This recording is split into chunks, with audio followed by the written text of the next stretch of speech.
बीच में आपने एक और इम्प्रूवमेंट दिया, उसकी वजह से 74% हो गया। अब 5 नंबर और चाहिए, 75 हो जाता।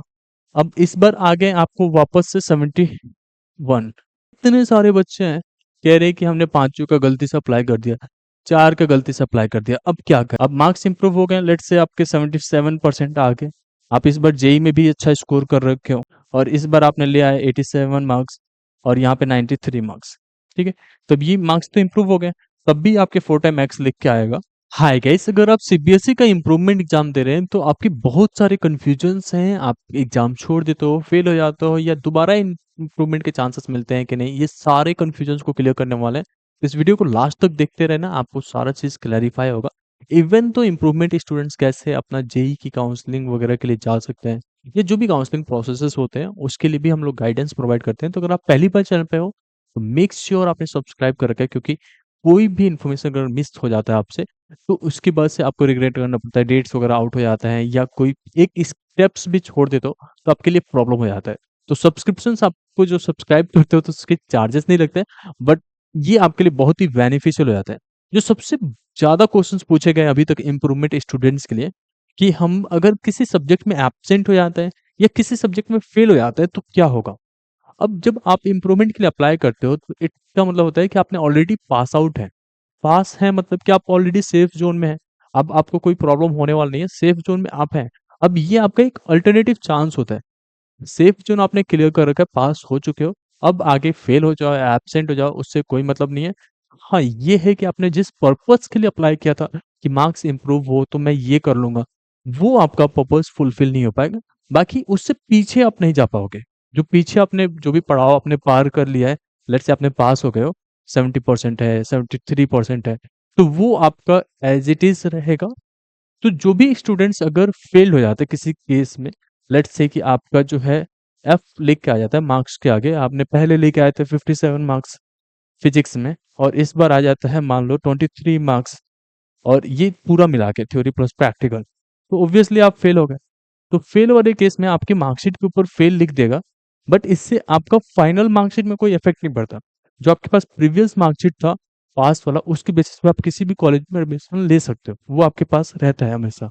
ठीक है, अब आता है केस एब्सेंट का।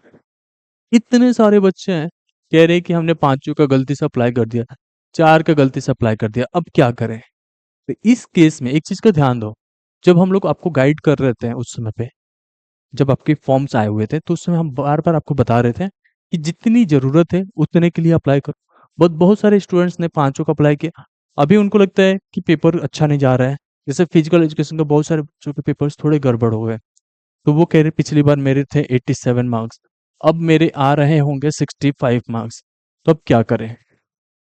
तो इस केस में आपको परेशान होने की बात नहीं है, आप पेपर आगे छोड़ने की मत सोचो। जब लेट से फिजिक्स में आपके आए थे पिछली बार 70, और इस बार आपकी प्रिपरेशन नहीं हो पाई, अब आ सकते हैं 60 के आसपास। ठीक है, तो पिछली बार 70 था तो ये 70 ही काउंट होता है जब आप किसी पर्पस के लिए यूज करोगे इस मार्कशीट को। Best of the two marksheet use किए जाते हैं जो सब्जेक्ट के मार्क्स होते हैं। लेट से पहले फिजिक्स में 70 था, अब 60 आएगा, तो आपका 70 वाला मार्क्स ही काउंट होगा। तो एब्सेंट से ज्यादा बेटर होता है कि यहाँ पे मार्क्स स्कोर कर लो। आपकी मार्कशीट में एब्सेंट लिख देगा, इसका मतलब तो ये हुआ कि आप या तो फेवर में थे या जानबूझ के पेपर छोड़ दिए। लेकिन अगर मार्क्स कम आते हैं तो भी थोड़ा दिखता है, बुरा दिखता है कि पिछली बार से कम आ गया, एक साल का मौका टाइम मिलने के बाद भी। बट पेपर छोड़ना is not a good way, तो इस चीज का ध्यान दें। तो इससे कोई इफेक्ट नहीं पड़ेगा, नंबर कम आता है तब भी, या आप फेल हो जाते हैं तब भी। बट आपको पेपर देने चाहिए, थोड़ा सा अच्छे से प्रिपेयर करो, 4 4 5 5 10 10 घंटे जितना पढ़ना है पढ़ो, लेकिन पेपर आप दो, वो ज्यादा बेटर है। ठीक है, अब कुछ स्टूडेंट्स का था कि इम्प्रूवमेंट नहीं हुआ, तो जैसे लास्ट टाइम मैंने बताया इम्प्रूवमेंट नहीं हुआ, लेट से कि आपने पहले आया था आपके पास 73%, बीच में आपने एक और इम्प्रूवमेंट दिया, उसकी वजह से 74% हो गया। अब 5 नंबर और चाहिए, 75 हो जाता। अब इस बार आ गए आपको वापस से 71, इम्प्रूवमेंट नहीं हो पाया, आपके नंबर कम आ गए। तो इस केस में ये दोनों केवल मार्कशीट को यूज करो और आप 74 के साथ सेटल रहो। ठीक है, या आप चाहो तो अगर लेट से कि एक केस और ले लेते हैं जिसमें 71 की जगह पे कुछ और स्कोर आ जाता है, लेट से 77 आ जाता है, ठीक है? तो आप केवल इसको और इसको एक साथ यूज़ करो, इसको ड्रॉप कर सकते हो, ये आपके हाथ में है। बहुत सारे स्टूडेंट्स होते हैं जो जुलाई वाले जो एग्ज़ाम्स होते हैं, उसमें मैथ्स के एग्ज़ाम देते हैं, फिर से इम्प्रूवमेंट दे रहे हैं मैथ्स में। अब मैथ्स में इस बार और ज़्यादा नंबर आ रहे हैं, तो बीच वाला मार्कशीट रखने का कोई फ़ायदा नहीं है ना। तो आपका अगर 3 मार्कशीट हो जाता है तब भी काउंसलिंग में एप्लीकेबल है, 2 मार्कशीट है तब भी एप्लीकेबल है। तो इन सब चीज़ों को लेके बिल्कुल परेशान नहीं होना है, ये सब चीज़ चलेगा। बट अगर आपका इम्प्रूवमेंट नहीं होता है, तब क्या होगा? इम्प्रूवमेंट हो गया तब तो बेटर है, ठीक है? नहीं हुआ तो आपको परेशान नहीं होना है। उसमें क्या होता है कि आपका पीछे वाला जो मार्कशीट है, उसके बेसिस पे आप कहीं पे भी एडमिशन ले सकते हो। कोई नहीं रोकता है। बहुत सारे लोग हैं जिनको गलत इन्फॉर्मेशन होता है, स्कूल कॉलेजेस तक को भी पता नहीं होता है कि इस बेसिस पे हम एडमिशन ले पाए या नहीं ले पाए, या पेरेंट्स भी कंफ्यूज होते हैं, उन्होंने अपने बच्चों को दोबारा 12th में रजिस्टर कर देते हैं। इस तरीके का नहीं करना है। इम्प्रूवमेंट में फेल मतलब नथिंग, ठीक है? आप ऑलरेडी पास हो तो पास हो। अब एक सिनेरियो आता है कि मार्क्स इंप्रूव हो गया, तो हमारी मार्कशीट कैसे रहेंगे? आगे क्या-क्या चीज़ें कर सकते हैं? तो लेट्स से आपने 2 सब्जेक्ट का इम्प्रूवमेंट के लिए अप्लाई किया था। आपने हमारे थ्रू अप्लाई किया होगा या खुद से अप्लाई किया होगा। इस केस में let's say physics and math है आपके पास, ठीक है? अब फिजिक्स एंड मैथ्स का इम्प्रूवमेंट के लिए आपने अप्लाई किया और इसमें मार्क्स इम्प्रूव हो गए अच्छे से। अब मार्क्स इम्प्रूव हो गए, लेट्स से आपके 77% आ गए। आप इस बार जेईई में भी अच्छा स्कोर कर रखे हो, ठीक है? और आपका जो है जेईई एडवांस भी क्लियर कर लिए। आप आईआईटी के एडमिशन्स के लिए काउंसलिंग भी करा लिए। आईआईटी में एडमिशन के टाइम पे जब डॉक्यूमेंट वेरिफिकेशन होते हैं, काउंसलिंग में जब सीट अलॉटमेंट होता है, तब डॉक्यूमेंट वेरिफिकेशन होगा। उस समय पे आपको ऑनलाइन अपने मार्कशीट को अपलोड करने पड़ेंगे। उस समय तक आपके हाथ में जो है hard copy of the marksheet नहीं आएगा, बट आपके पास जो डिजी लॉकर का मार्कशीट रहेगा या इंटरनेट वाला मार्कशीट रहेगा, उसको एज इट इज आप अपलोड कर लोगे, ठीक है? तो आपका जो पहले वाला मार्कशीट था, जो 2024 में इंप्रूवमेंट एग्जाम दिए थे, वो वाला मार्कशीट और प्लस जो अभी वाला मार्कशीट आएगा 2025 वाला, ये दोनों एक साथ अटैच करके पीडीएफ फॉर्मेट में एंड देन अपलोड करना होता है, हो जाएगा। काउंसलिंग के टाइम पे हम लोग आपको जो है काउंसलिंग वाले चैनल पे सारा डिटेल्स दे रहे होते हैं। तो अगर आपने ऑलरेडी सब्सक्राइब नहीं किया है तो जाके सब्सक्राइब कर लेना। वहाँ पे बहुत सारे कॉलेजेस के रिव्यू भी हम लोग कर रहे होते हैं, ठीक है? अब आता है कि मार्कशीट आपका इम्प्रूवमेंट का कैसा होता है। जो फेल हो जाए, एब्सेंट हो जाए, तीनों कंडीशंस के लिए जान लेते हैं। अगर आप फेल होते हो, एग्जाम दिया फेल्ड हो गए, तो कोई दिक्कत की बात नहीं, आपका मार्कशीट तो आएगा ही आएगा, क्योंकि ऑब्वियसली पैसा दे रखा है इस चीज़ के लिए। तो लेट्स से कि आपका 2 सब्जेक्ट था, तो दोनों सब्जेक्ट्स में फेल हो गए, तो आपकी मार्कशीट के ऊपर कोई फेल नहीं लिखा रहेगा, क्योंकि you have appeared for improvement exam. बस आपके मार्कशीट पे 4 टाइम एक्स लिख देगा। ये मार्कशीट आपके घर पे आएगा, बट इसका कोई यूज़ नहीं रहेगा, आप इसको यूज़ नहीं करोगे, ठीक है? इन केस अगर आप किसी एक सब्जेक्ट में एब्सेंट हो जाते हो, मार्क्स इंप्रूव हो जाता है।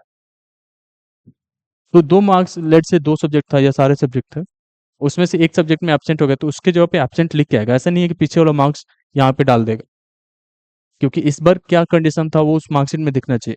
और दूसरे वाले जो सब्जेक्ट थे, उसमें मार्क्स आपके इम्प्रूव हो गए, लेट्स से 97 मार्क्स आ गए, तो ये मार्क्स इम्प्रूव हो गया, फिर भी आपके मार्कशीट पे ऐसा 4 टाइम लिखा रहेगा और नीचे लिखा रहता है अपीयर्ड फॉर इम्प्रूवमेंट, ठीक है? अब अपीयर्ड फॉर इम्प्रूवमेंट लिखा रहेगा, मार्कशीट पे से 4 टाइम एक्स है, इसको यूज़ कर सकते हो आप। एक एब्सेंट होने से कोई इश्यू नहीं है। आपके पीछे वाले मार्कशीट में जो सब्जेक्ट का मार्क्स इम्प्रूव हुआ है और उसमें पीछे वाले में कम था, इसको यूज़ करके अपना मार्क्स का परसेंटेज कैलकुलेट करोगे एंड देन इसको कहीं पे भी यूज़ कर सकते हो, जोसा काउंसलिंग, किसी भी कॉलेज के एडमिशन्स वगैरह के लिए। अब लास्ट आता है आपका इम्प्रूव हो गया, ठीक है? अगर इम्प्रूवमेंट हो गया, ये फेल वाले कंडीशंस थे, अगर इम्प्रूवमेंट नहीं हुआ तब भी फेल वाले टाइप का ही हो जाएगा, मार्कशीट का कोई यूज़ नहीं, ठीक है? अब एक होता है कि इम्प्रूवमेंट हो गया, 2 सब्जेक्ट में अप्लाई किया था पहले, let's say 54 marks and 37 marks, और इस बार आपने लिया है 87 मार्क्स और यहाँ पे 93 मार्क्स, ठीक है? तब ये मार्क्स तो इम्प्रूव हो गए, तब भी आपके 4 टाइम एक्स लिख के आएगा एंड अपीयर्ड फॉर इम्प्रूवमेंट ही लिखा रहेगा, ठीक है? और इस मार्कशीट को आप आगे यूज़ कर सकते हो। ये मार्कशीट जो है फिजिकल फॉर्मेट में आपके घर पे सीबीएसई भेज देता है। बाकी इस पे कोई माइग्रेशन सर्टिफिकेट्स वगैरह नहीं मिलता सीबीएसई की तरफ से, केवल मार्कशीट मिलेगा, क्योंकि ऑलरेडी आप 2024 में माइग्रेशन सर्टिफिकेट्स वगैरह ले रखे थे, ठीक है? अब तो माइग्रेशन सर्टिफिकेट सीबीएसई ने बंद ही कर रखा है। इम्प्रूवमेंट की वैल्यू क्या है? तो जितना आपने सीबीएसई का मेन एग्जाम दिया था, वैसे ही इम्प्रूवमेंट का वैल्यू है, तो इसके बारे में तो आप लोगों को इन्फॉर्मेशन है।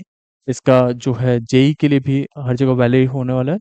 और उसके बाद से नीट के लिए भी हर जगह वैल्यू होने वाला है, या अगर कोई एंट्रेंस एग्जाम्स और भी दे रहे हो उसमें भी वैल्यू होगा।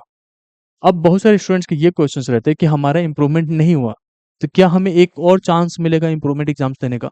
ऐसा नहीं होता है। बहुत सारे लोगों को इम्प्रूवमेंट के बारे में ज़्यादा जानकारी नहीं होती।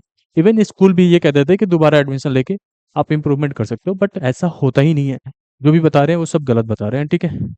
तो अगर 2024 में आपने बोर्ड एग्जाम दिया था, तो आपके पास केवल 2 चांस थे। एक होता है वही जुलाई वाला एग्जाम जो दिया होगा आपने, केवल सिंगल सब्जेक्ट का, और ये जो आप मार्च में दे रहे हो, फ़ेब मार्च वाला, इसमें बनता है। इसमें आप 1 या 1 से अधिक में अप्लाई करते हो, 4, 5, 6 सब्जेक्ट का। बस यही चांस रहता है 2024 के बाद से, ये 2025 में हो जाता है और ये 2024 का ही रहता है, ठीक है? मैंने कोशिश किया है कि इस वीडियो में इम्प्रूवमेंट से रिलेटेड जो भी आप लोग के डाउट्स थे वो सारा का सारा कवर कर ले। फिर भी अगर कुछ रह गया है, आपको कोई चीज़ है जो इससे अलग है आपके डाउट्स, तो आप कमेंट सेक्शन में पूछ सकते हो। होप इन दैट आपको ये वीडियो पसंद आएगा। Thank you so much.